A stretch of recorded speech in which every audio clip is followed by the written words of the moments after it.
and welcome back to the Fearless and Fabulous podcast. This is the space that we inspire women to thrive no matter their age or their size. I am your host and creator, Melanie Robinson, the current reigning Miss Voluptuous Gulf Coast. And with me today, I have a wonderful woman who is in the community. She is making moves. She's bringing people together. It's Alexa Harrison from Gather Gulf Coast. Hi, Alexa. Hi, Melanie. Thank you so much for having me. I'm so happy to be here.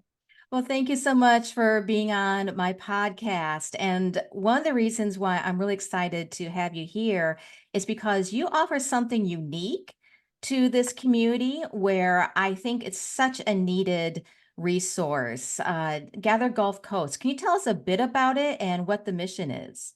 Yeah, absolutely. So, I am a content creator, consultant, and writer, and I'm the owner of Gather Gulf Coast. And Gather Gulf Coast is a community organization and a platform that celebrates the people, places, parties, and products that make the Mississippi Gulf Coast a very special place to live and visit. So, really, it's just all about celebrating everything that makes us unique here on the Gulf Coast. And what I also really like about what you're doing is you are creating a feeling of collaboration with small businesses and people. And I think sometimes, and maybe you'll disagree with me on this, and that's fine, but there is a perception that women are very competitive with each other. And what I am seeing much differently, especially at the social that I attended recently, is it's a spirit of collaboration with all the small business owners. And I think that's important that we need to flip the idea upside down on its head. Is that something that you are trying to promote more of with these gatherings? Absolutely. Thank you for bringing that up. Our tagline for the Women in Business Social that you attended, which was so awesome. Thank you again for coming. The tagline was collaboration over competition. And that's something that I find myself saying at least once a day. I've definitely said it at least twice already today in different meetings. I'm really just hoping to keep screaming it and have it just permeate in our community. And anyone I've spoken with about it, I think it resonates for them and it resonates for a lot of people here on the Gulf Coast. But I'm hoping to spread that message more because I agree with you. Whether it's a perception or a reality, uh, competition in this space, it can be uncomfortable and it doesn't have to be that way. We're a small community here on the Gulf Coast, and it's not like we live in Los Angeles or Boston or Atlanta, which are all places I've lived actually, where you have truly a ton of competition. Yeah. Here, I think there's really space for all of us. So I just want us all to embrace that mindset. And I think that's so important to share that message is collaboration over competition. And I just want to ask you, where do you think this perception of women are competitive with each other comes from? What's your opinion on that? Yeah, I mean, it's the system that we live within. It's the media, it's maybe societal norms, but it's a structure that we have to break free Mhm. from. There's no need for us to be pitted against each other. In most cases, like even if we're two people within the same kind of niche, there's a chance that our zone of genius, not a chance, like I'm confident all of our zones of geniuses are actually different. Mhm. And in most cases, us coming together and working together will actually create something even bigger and beautiful. So I don't know where the perception necessarily comes from, but I know how we can break it, and I want us all to break it. For example, I just had a conversation earlier with a business, and she kind of heard me say collaboration over competition, and she took that and ran with it and went and introduced herself to another business owner in the same space a few cities over who people had kind of been maybe pitting them against each other a little bit. And she brought her a bottle of champagne and really just started up a friendship and was like, I've never felt better. I was on cloud nine from the experience. Like, I don't know why I didn't do it sooner. So it has a big payoff. Absolutely. And I can relate to that because, of course, being in the pageant world, like I'm going to be in a pageant this summer, I definitely do not want there to be a feeling of I'm competing against my pageant sisters. Like, obviously, it's a competition, but I've already been collaborating with my fellow queens and also queens from other pageant systems. I think we can be so much stronger when we put our heads together and say, hey, can we put a light on this issue? Or let's bring awareness to this versus trying to gatekeep something. And I think maybe hopefully that will help to break that perception that we're all against each other, we're all competing, take that Real Housewives kind of feel out of the world of, women collaborating together. So you are a small business owner. And what I'm interested in is what are some particular challenges or maybe some fears that you've had to overcome in order to let yourself go and be a successful business owner? Well, yes. I am coming up on 1 year of being my own boss next month. And Congratulations. thank you. Yeah. I mean, doing it in the first place was a fear that I had to overcome. I have always had a very entrepreneurial mindset, but I spent the first decade of my career working for other people. And it was actually being laid off from my job of the last Mhm. 6 years out in the Silicon Valley that propelled this change for me. So I was kind of thrown into it a little bit, but I still chose, to go the entrepreneur route rather than working for somebody else again. And every day since then, I've had to overcome fears surrounding being a small business owner. I mean, there are many times where I was like, oh, am I making the wrong decision? Should I just go back to a guaranteed Oh, paycheck again? But every time I chose myself, and I still choose myself over and over again because I'm choosing, the flexibility with my time to spend more time with my son and to do work that I'm passionate about and really only choose work that's in alignment with me and my beliefs. And I don't regret it, especially now that all the seeds I've been planting over the last year are really starting to bloom in a really beautiful way. I know I made the right choice, but I think what got me to this place is actively doing something every single day that mhm. scares me. Whether Yes. that was something teeny tiny, like capturing a spider, I don't know, that's a silly example, but literally every day I make an effort to do something that scares me. And some days it's a lot bigger than others, but the payoff's also bigger on those days. So that would be my advice there. I think that's so important for a lot of, especially women to hear. Uh, I know for me, I was sold growing up, you go to college, you get a job, you stick with that job, you raise a family, maybe. It's, lather, rinse, repeat kind of life. That's the so-called formula for success. But success looks different for everybody. And hearing you take something where could have been very frightening and disconcerting being laid off like that and decide to take a gamble on yourself, that is truly what being fearless and fabulous is about, is saying, I know what I have to offer.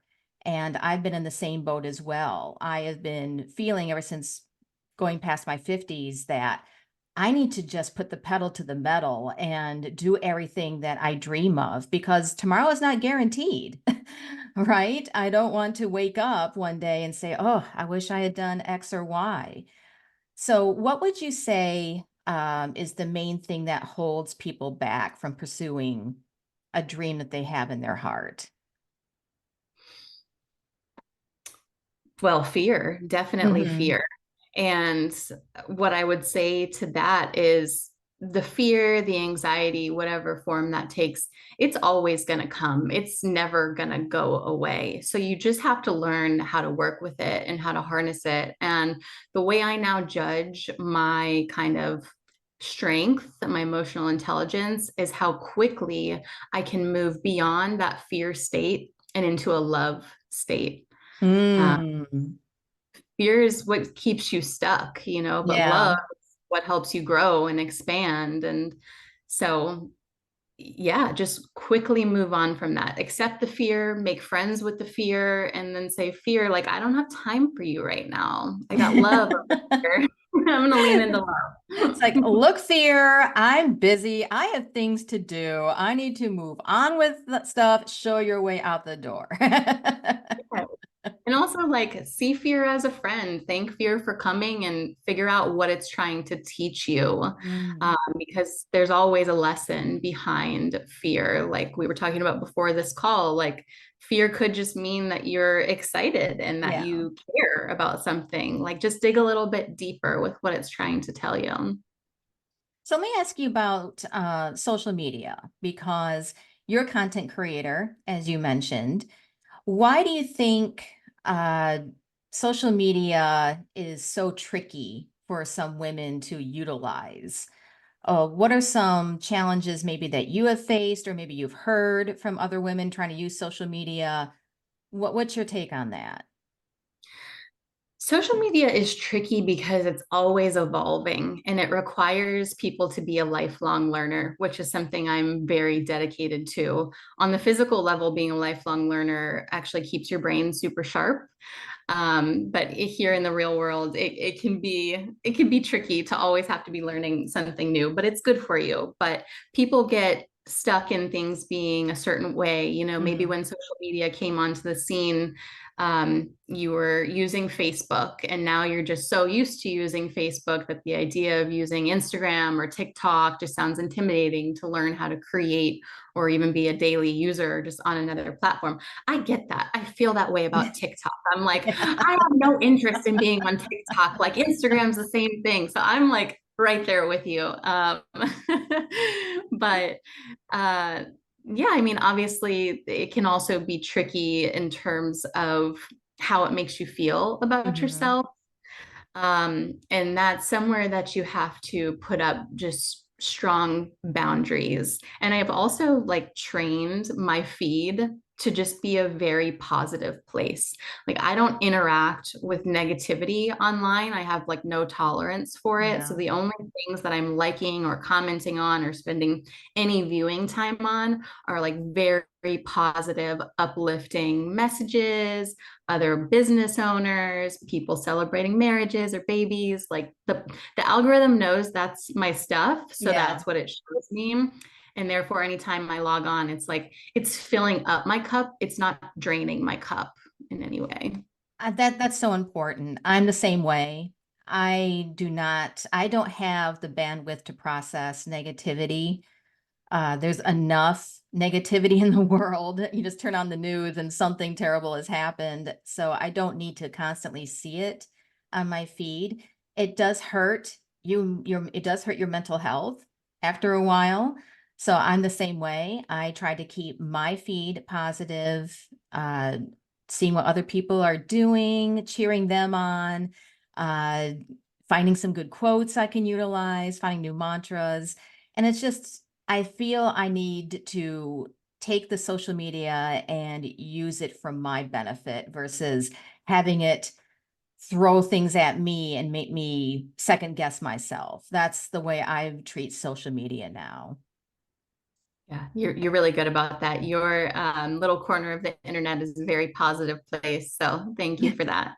Thank you. So I also wanted to talk a bit about finding your own worth, uh, making sure that you are asking for what you're worth. So as a content creator, business owner, do you ever feel any hesitation asking people for things? How do you deal with that? Because I've read somewhere that typically men don't hesitate for the ask. They just go for it and they don't worry about it. Same thing with asking for promotions or applying for positions. I think I read that a man will see a position available, and if he's about 60% qualified, he'll go for it, but a woman will hesitate if she's not fully qualified. So I'm just interested how you feel about, being a woman and asking for what you're worth or asking for something that will help you grow. This is so top of mind for me. Like it's crazy. So, our society has definitely made us feel like it disapproves when women are bragging about themselves, Yes. right? And bragging is really just us putting out our worth. And let me say, it's really hard to rewire this train of Hmm. thought, this mindset, but I have been so actively working on that because I'm a full-time freelancer now and I'm not just cashing in a regular paycheck every week, just clocking in and out. Like I have to actively be pitching myself and my services every single day.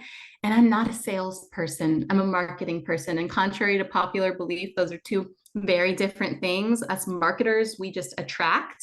Hmm. Salespeople are more like outreach and go getter, but I have to be both of those things right now. So I've had to really put a dollar sign on my value, which is like a whole mind game in itself of how much is your time worth, but then really stand behind that value. And I'm glad to Yeah. say that I'm now in a place where like I've put that dollar sign on it and I'm so confident in it because one, I know how much time things take me, and time is money. Yes. Our time is not free. It's absolutely not free. And especially as a mother, I have minimal time. So, it's not cheap. Um, and I also know the value in which I provide for the people that I work with, because I've been in this industry for 10 years and I do consider myself to be a marketing expert. I can now stand behind that number very confidently. And if it isn't in alignment with someone else's budget, then it's just not a right fit. I mean, sometimes we can, make things work depending on how Yeah. passionately we feel about the business, of course. But it took me a while to rewire that.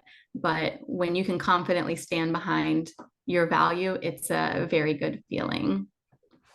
Preach, preach, preach, preach. Know your worth, know your worth. I as well have had to work on rewiring that. I noticed that I would carry a little bit of guilt when I'm asking people for things. And I had to teach myself, why am I guilty for this when I have something to offer them?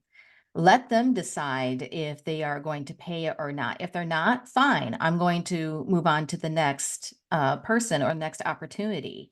That took a while to let go of that fear of, going for a promotion or asking for a sponsorship or whatever it is. I've had to just realize that it's either going to be a good fit or it's not, and not to take it to heart if it's not going to be a good fit, that there is another opportunity.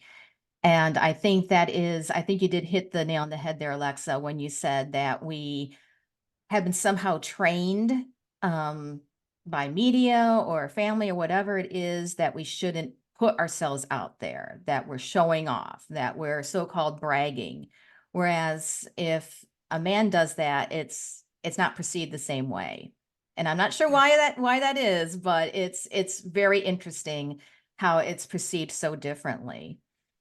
What do you do though when you're in that situation where you are working with somebody, they seem interested in your services, but they try to talk down the price? Like, how do you handle that?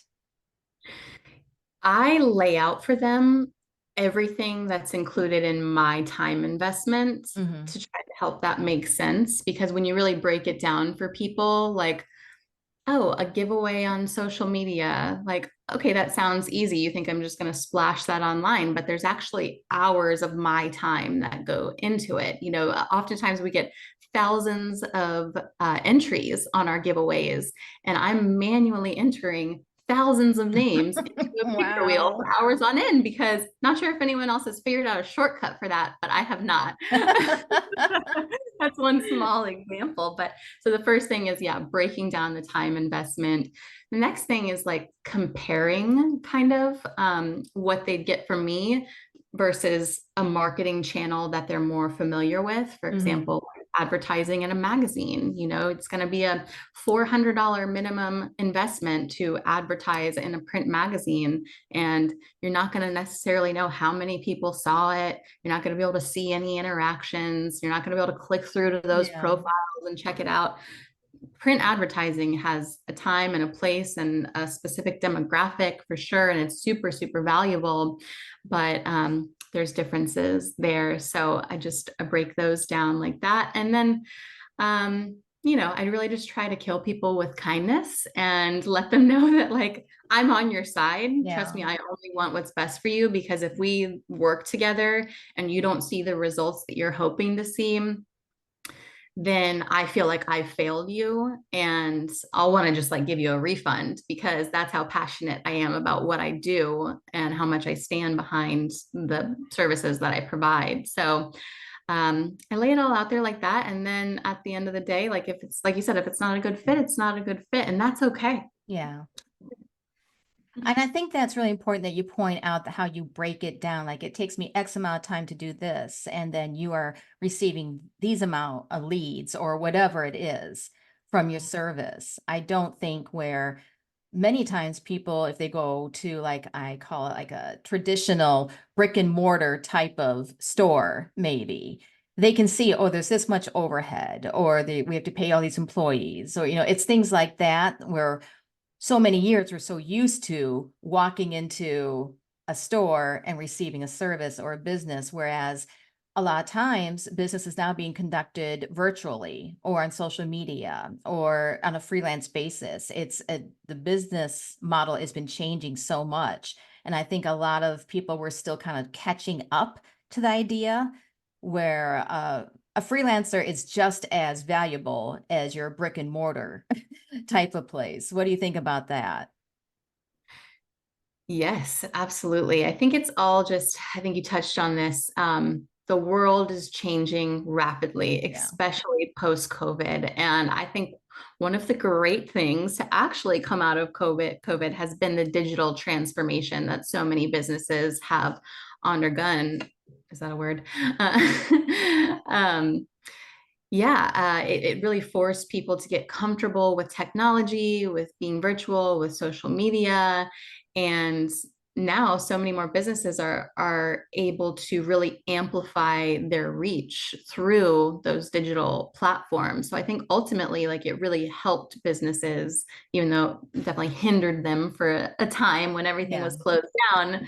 Um, but yeah, I'm very proud of the big digital transformation we just as a society have gone through recently. Yeah, we've certainly gone through a huge learning curve, unexpectedly, but I can say when COVID hit, I was teaching at a college in California where we lived at the time, and we had to fully pivot online. And from that pivot, I know so much more about learning management platforms and Zoom and new techniques to engage students. So through all that difficulty, I learned so much more from that. And those are skills that are going to keep helping me as I move forward too. So, our channel is called Fearless and Fabulous. So, we talked about some of your fears and how you've come through them. Now, tell me, what are some things that make you feel fabulous, Alexa? Okay, yes, I love this question. So for me, being fabulous means like over the top, right? It's like it's lanyap. I don't know if you're familiar with that term here in the South, lanyap. It's one of my No, I've favorite. never heard that. Oh my gosh. Okay, you're gonna love this. Lanyap means a little something extra. It's like the Mm. cherry on top of an ice cream. Um, so to be over the top, to be lanyap, you have to first be full, right? Your cup Yeah. has to be full. And in order for my cup to be full, I have to be doing all the things I know need to be done in order for my own wellness, the wellness of my husband and our son and our home and our businesses. So to do this, I've been leaning really heavily into routine, which is something I really bucked most of my life before. Now I really thrive upon change, and just the idea of like every day being the same was very daunting to me. But I've realized that routine is actually really helpful when you're trying to grow. And I'm definitely in like a high growth period right now. Mm. So I actually have a habit tracker spreadsheet with too many things on it that support my well-being and growth. There are things like meditation and drinking green juice and stretching and taking out the trash and refilling the diaper bin, all the mundane stuff.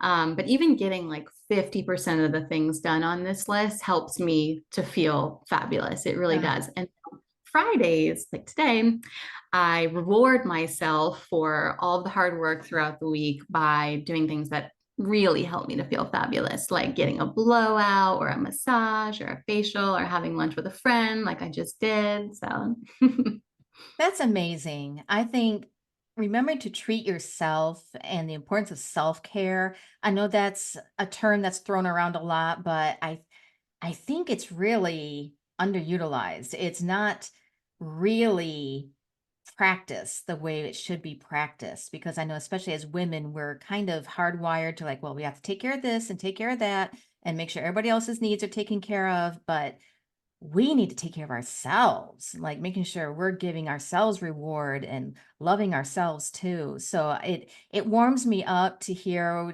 just the little things you do for yourself and feeling happy like, hey, I got half my list done.